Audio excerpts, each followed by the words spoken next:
Miami-based rapper Trick Daddy has been a platinum-selling hip-hop artist for over 14 years. In his new autobiography, Magic City, Trials of a Native Son, due out early November, Trick Daddy and co-author Peter Bailey details Trick's childhood growing up in poverty. His mother is a single parent, and his father is a pimp. Maurice Young, a.k.a. Trick Daddy, is forced to grow up very fast and quickly finds himself leading a life of crime and incarceration. Trick Daddy's story should not be construed as glorification. Maurice Young tells the story with a considerable amount of sober introspection.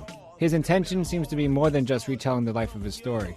With this book and the work he does in Miami, Trick Daddy's goal is to deter the youth from the same road he took. Trick, welcome to And You Don't Stop. No problem, man. So why the book? Why the autobiography now? I want everybody to understand what I've been through and let them know that I'm not just somebody that rap music. As far as my music is concerned, I always tell people, if I write a song about killing, I also would do a song on the album about dying. Right. And I also would do a song on the album about what happens when you die, or what happens when you kill somebody. Like one of my earlier songs in my career was They Don't Live That Long. And I want people to know that, okay, thugs don't live that long. So if you want to be one of us, just look for a short life. Now, it's not, thug is not a game.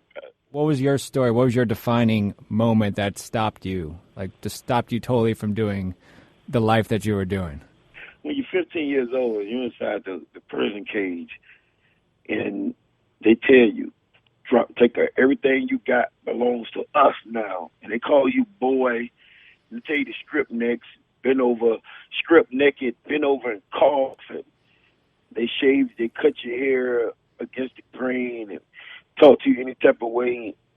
And you feeling the mosquitoes bite, and you're aggravated by the sand mice and the nets. This like the time of martial law. My defining moment was when I realized that by the age of 16, before 17 years old, I was in prison for the second time. And while in prison, my brother got killed, and he was like the only person that I could ever depend on and call on besides the streets. And I said, okay, now all I have is the streets. So now I have to control the streets I walk. And the defining moment was getting out of prison on January 25th of 95 with no address to put on the early release form, with no phone number to give them, with no residence to tell my probation officer where I was going to be living at. And I realized, now you grown. Mm. And I know the difference between Maurice and Trick Daddy. What's the difference? The difference is Maurice is the man, and Maurice is the struggle. Maurice is the son. Maurice is the brother. Maurice is the father. But Trick Daddy only get recognition for being a thug or the rapper or the rich guy, the guy that lives in a big house, the guy that drives a nice car, the guy with the jury, the guy on TV, MTV, BT. And I'm more respected as Maurice. I'm not dependent on as much. Definitely not criticized as much. The whole book describes this enormous pressure and role you already had to take as a man at the age of, I think, earlier than like 10. I mean, unfortunately, your dad was not directly in your picture, and your mom was kind of on her own. When did that become just too much for you? Like, when did you just have to break down? I mean, did you have besides yourself? Did you have another outlet that you could go to? It all started as a young boy in prison. I'm a teenage prisoner.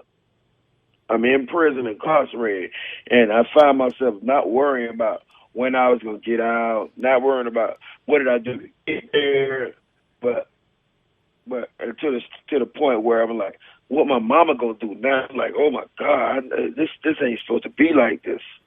I was in prison at 15 years old worrying about how my mama was gonna manage.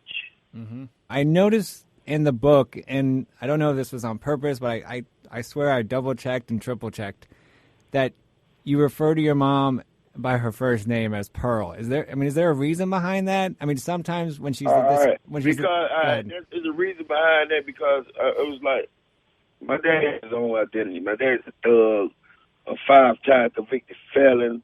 Not only that, my daddy always had money. And at a certain age in the book, I got caught selling weed in school, and I had to go live with my father. At the time, my daddy wasn't even out of prison.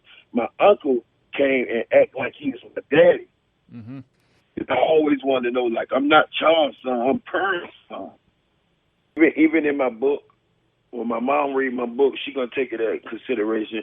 She going to comment to me about, she going to feel like I'm ashamed of her or my parents, and there's going to be probably, out of 150 family members, there's going to probably be 5 of them that's going to say I'm talking bad about my mama, but I am from my mama. And you definitely come back to that. I mean, you talk about how you realized your mom comes back, I guess, years later, one of your last, I think, stints in jail, and you realize that she was always, no matter what, she's always been there for you.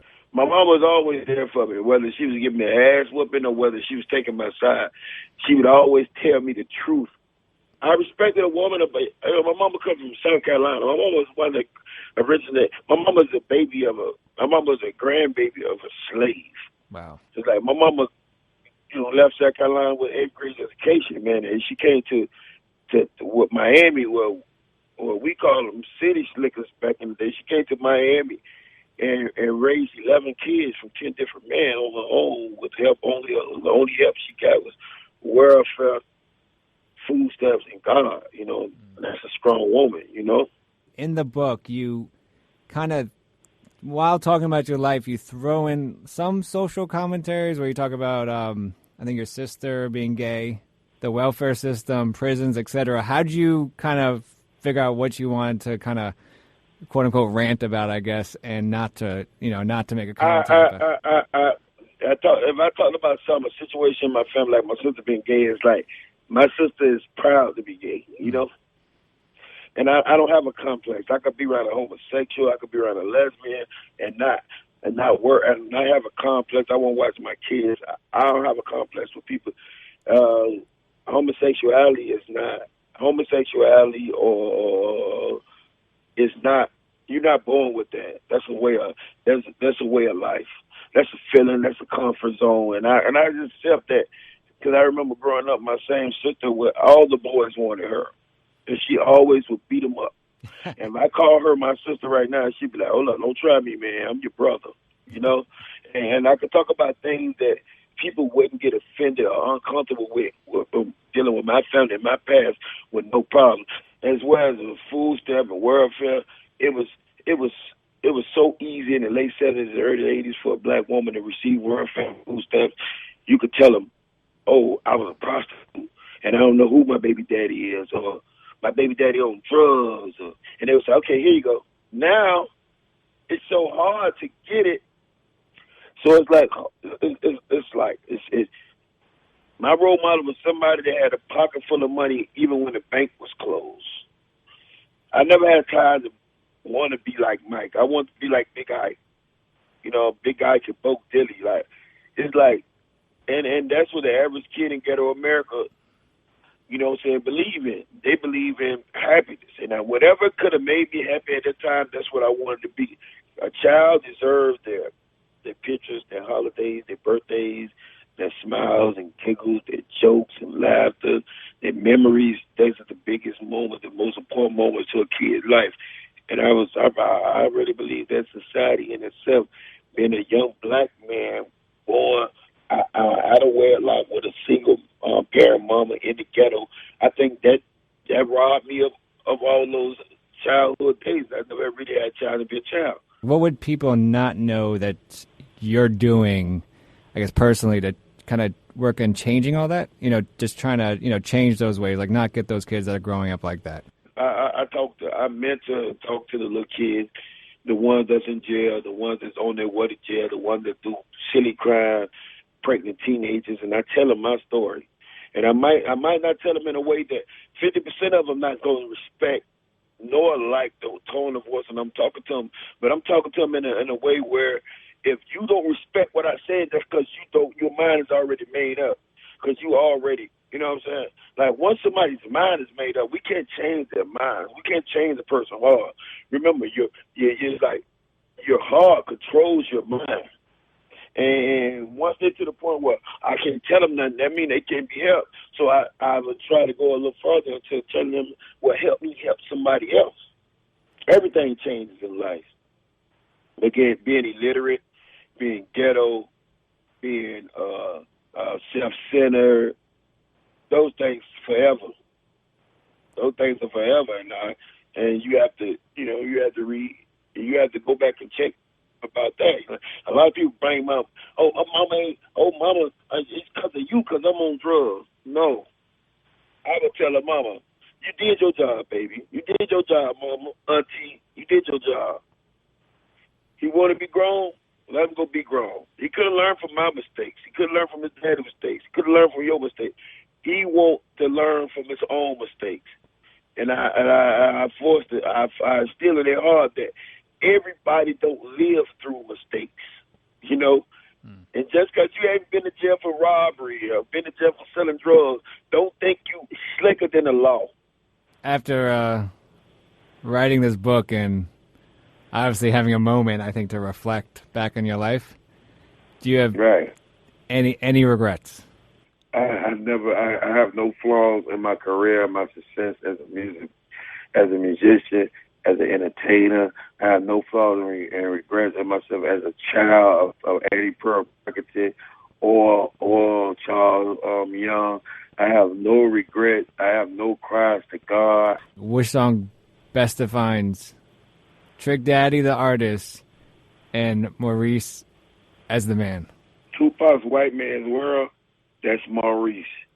Trick Daddy would be Dro in the Wind. When it says, because it talks about being a Geechee. And a lot of people don't know what Geechee means. Being a Geechee is, we grow up, we never had much, but we ate good, We looked good, we felt good. We would play baseball with any ball and any kind of stick.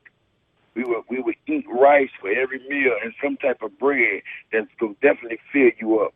You know what I'm saying? So it would be for Drawing Away and in the White Man World. Trick Daddy, thanks so much for joining us on WBAI and You Don't Stop. Any other questions or anything, you make sure you call me back.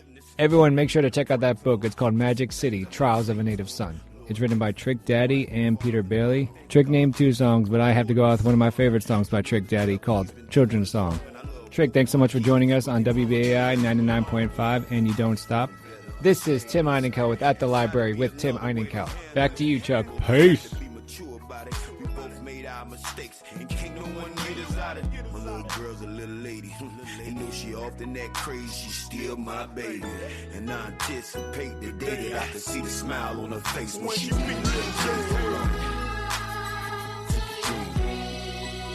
You gotta believe me. That's right. Here to show you the way, okay. Here to show you the way, just me. Shine your heart. America has a problem. You see, the problem with the world is that there's way too many faces and way too many races. They didn't even manage to modernize slavery and they cloning little babies. These people going crazy. White America's on high alert. Black America still starving, living in public housing. You're still eating off your food stamps. That's why 1 out of every 3 black boys end up in boot camp. And not to mention the ones we'll be missing. But let's face it, everybody can't make it. And everybody won't escape it. But if it's thug life we live, then thug life it is. And just remember, something gotta give. That's why so many dying, so little live.